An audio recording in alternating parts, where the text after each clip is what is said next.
Senior صحافی اور تجزیہ کار رؤف کلاسرا کے مطابق جب سے عمران خان کی حکومت ختم ہوئی ہے ان کے حامیوں کو لگتا ہے کہ یہ ملک رہنے کے قابل نہیں رہا، لہذا اس ملک کو چھوڑ دے۔ وہ روزانہ کوئی نہ کوئی ایسی چیز نکال کر لے آئیں گے جس سے لگے گا کہ جو جتنی جلدی یہاں سے نکل سکتا ہے نکل جائے۔ ہمارے اکثر دوست سوشل میڈیا پر کسی غیر ملکی سفارت خانے کے سامنے لگی قطار کی تصویر بنا کر ٹویٹ کر دیتے ہیں کہ دیکھیں لوگ پاکستان سے بھاگ رہے ہیں کیونکہ یہاں معاشی حالات خراب ہو گئے ہیں اور یہ ملک رہنے کے قابل نہیں رہا۔ اس کے پیچھے ایک ہی بات ہوتی ہے کہ خان کے دور میں سب ٹھیک اور اچھا تھا، بیرون ملک سے پاکستانی نوکریاں ڈھونڈنے یہاں آنے لگے تھے۔ میں تو ہمیشہ اس حق میں رہا کہ عمران خان کو 5 سال پورے کرنے دیتے۔ خان کی کارکردگی کا یہ عالم تھا کہ ان کے دور حکومت میں پی ٹی آئی 18 میں سے 17 ضمنی الیکشن ہاری۔ عثمان بزدار اور محمود خان جیسے وزیر اعلیٰ کے چوائس سے ان کی ترجیحات کا اندازہ کیا جا سکتا ہے۔ پوری سیاسی اپوزیشن جیل میں ڈال کر پوچھتے تھے کہ کوئی بچ تو نہیں گیا۔ میرے خیال میں اس خراب کارکردگی کے ساتھ انہیں 5 سال پورے کرنے دیتے تاکہ قوم کا رومانس پورا ہو جاتا۔ قوم کو زیادہ مسئلہ شاید خان کے جانے سے نہیں بلکہ ان کے سیاستدانوں سے ہے جنہیں خان کے جانے کے بعد لایا گیا، کیونکہ انہیں کچھ سال پہلے یہ کہہ کر ہٹایا گیا تھا کہ وہ نالائق اور کرپٹ ہیں۔ اب وہ نالائق اور کرپٹ اچانک ایماندار اور قابل کیسے ہو گئے؟ لوگ مقتدرہ کی سیاسی مداخلت سے بھی اکتا چکے ہیں کہ ایک دن ایک کو لاتے ہیں تو دوسرے دن دوسرا لے آتے ہیں۔ عوام کی مقتدرہ سے ناراضگی کی وجہ خان سے محبت نہیں بلکہ بار بار کے سیاسی تجربات ہے۔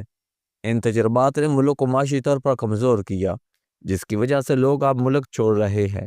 یہ بات طے ہے کہ موجودہ حکومت نے بھی ماضی سے کچھ نہیں سیکھا اور وہی کام جاری ہیں جو پہلے ہو رہے تھے۔ عوام سمجھتے ہیں کہ جو بھی حکمران آتا ہے وہ یاروں دوستوں اور اپنے کاروبار کو فائدہ دیتا ہے، خوشامنیوں کو مشیل لگا کر ملک اور قوم کا پیسہ اور وسائل ضائع کرتا ہے۔ آپ بھی دیکھ لیں کہ 60-70 افراد کی کابینہ ہے جبکہ 18ویں ترمیم کے بعد تمام اختیارات صوبوں کو منتقل ہو چکے ہیں۔ چند کلومیٹر کے وفاق کے لیے 60-70 وزیر مشیر ہیں۔ ان موجودہ معاشی حالات کو دیکھتے ہوئے لوگ ان حکمرانوں کا ماضی سے موازنہ کرنے لگ جاتے ہیں۔ تمام عمرانہ ادوار میں ملک کے معاشی حالات بہتر رہے، چاہے وہ ایوب خان کا دور ہو یا جنرل ضیاء یا جنرل مشرف کا۔ اس کی وجہ سے ان حکمرانوں کو ملنے والی امریکی سپورٹ تھی، جیسے روس اور چین کے خلاف جاسوسی کے لیے امریکہ کو ایوب خان سے پاکستانی اڈوں کی منظوری درکار تھی جو پشاور اور چٹاگنگ میں دیے گئے تھے۔ جنرل ضیاء کی افغان جنگ میں ضرورت پڑی تو مشرف بھی افغانستان پر امریکی حملوں کی وجہ سے فائدے میں رہے۔ ان ادوار میں امریکی پاکستان کو اسلحہ کے ساتھ ڈالرز بھی دیتے رہے، خصوصاً جنرل مشرف دور میں ہر سال $1.5 ارب کولیشن سپورٹ فنڈ کے نام پر دیتے تھے۔ جب ملک میں مارشل لا ہوا تو لوگوں اور سرمایہ کاروں کو استحکام محسوس ہوتا ہے۔ ایک ہی بندہ 10 سال کے لیے بیٹھا ہوتا ہے اور جو پالیسیاں بنتی ہیں وہ چلتی رہتی ہیں۔ اس کے برعکس سیاستدان جب بھی پاور میں آتے ہیں تو فوراً پرانی پالیسی معطل کر کے ایک دوسرے کو جیل میں ڈالنا شروع کر دیتے ہیں۔ چند روز قبل ہمارے دوست عمر ضیاء نے ایک تصویر ٹویٹ کی جس میں لوگوں کی قطاریں کسی سفارت خانے کے باہر لگی ہوئی تھی، مطلب لوگ پاکستان سے مایوس ہو کر باہر جا رہے ہیں۔ اگرچہ میں اپنے دوستوں کے ساتھ ٹویٹر پر انگیج ہونے سے گریز کرتا ہوں کہ سوشل میڈیا فورم میری بہت سی دوستیوں کو نکل گیا، لہذا جو چند بچے کھچے دوست ہیں وہ بچا لیے جائیں۔ جو اب سے زیادہ دوست ضروری ہوتے ہیں۔ عمر ضیاء ایک پڑھے لکھے اور ڈیسنٹ آدمی ہیں۔ جب میں دا نیوز میں تھا تب وہ کراچی کے ایڈیٹر تھے۔ میں نے اس ٹویٹ کے جواب میں لکھا کہ عمر بھائی آپ کا پوائنٹ اپنی جگہ، لیکن کیا جس ملک کی آبادی 25 کروڑ ہو وہاں آپ کتنے لوگوں کو مناسب معاشی مواقع فراہم کر سکتے ہیں؟ پھر آبادی ہر سال لاکھوں میں بڑھ رہی ہو اور اگر آبادی رکنے کی بات کی جائے تو یہی لوگ کو مارنے دوڑتے ہیں۔ اسلام آباد میں ایک ریسٹورانٹ پر کام کرنے والا نوجوان میرا دوست ہے، وہ کوستان سے ہے، وہ 18 بہن بھائی ہیں۔ وہ بتا رہا تھا کہ ان علاقوں میں 12 سے 15 بچے اوسط ہیں۔ ہمارے سرائیکی علاقوں میں بھی آبادی کا یہی حال ہے۔ آپ دیہات میں زمینیں بھائی بہنوں میں تقسیم ہو کر بہت کم رہ گئی ہیں۔ ویسے بھی انسان صدیوں سے بہتر مواقع کی تلاش میں ایک علاقے سے دوسرے کی طرف ہجرت کرتا آیا ہے، اور طور پرندے بھی ہجرت کرتے ہیں۔ ایک رپورٹ کے مطابق 3.5 کروڑ سے زیادہ بھارتی بیرون ملک ہیں، اور اب بھی وہاں امریکہ، کینیڈا، برطانیہ جانے کی لائنیں لگی ہوئی ہیں۔ انڈیا خود کو دنیا کی چوتھی بڑی معیشت کہتا ہے، پھر 3.5 کروڑ بھارتی ملک سے باہر کیوں ہیں؟ ہم سب نے زندگی میں ہجرت کی ہے۔ میلیہ سے ملتان، ملتان سے اسلام آباد، اسلام آباد سے لندن گیا، اور پھر واپس پاکستان آ گیا۔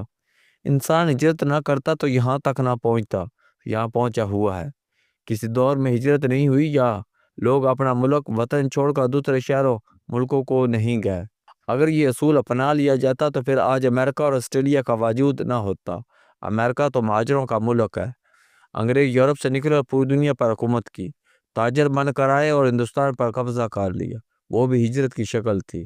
گورے بھی ہندوستان میں رچ بس گئے۔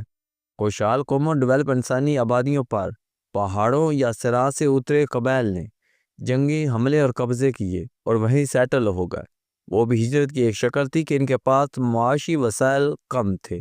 ہمیشہ خوشحال قومیں اور امیر تہذیب بیرونی حملہ آوروں کی زد میں رہی، اور وجہ وہی معاشی تھی کہ غریب قبائل اکٹھے ہو کر امیر ملکوں کو لوٹتے رہے، یہاں وہ قابض ہو گئے۔ اور دوسری طرف ان ہجرت کرنے والوں نے دنیا کی ترقی میں بڑا اہم کردار ادا کیا۔ اپنے ساتھ یہ سخت محنت، ہنر، جوش لے کر جاتے ہیں اور ان معاشروں کو ترقی دیتے ہیں۔ وہاں مقامی ذہین لوگوں اور ٹیکنالوجی سے بھی سیکھ کر خود کو اپ گریڈ کرتے ہیں۔ اگر ہجرت نہ ہوتی تو انسان ایک دوسرے کے تجربات اور ذہانت سے نہ سیکھ پاتا، اور نئی نئی ایجادات نہ ہوتی، اور نہ ہم ترقی کرتے۔ کتنی ہی بڑی بڑی ایجادات امیگریٹس یعنی کہ بچوں نے کی ہیں۔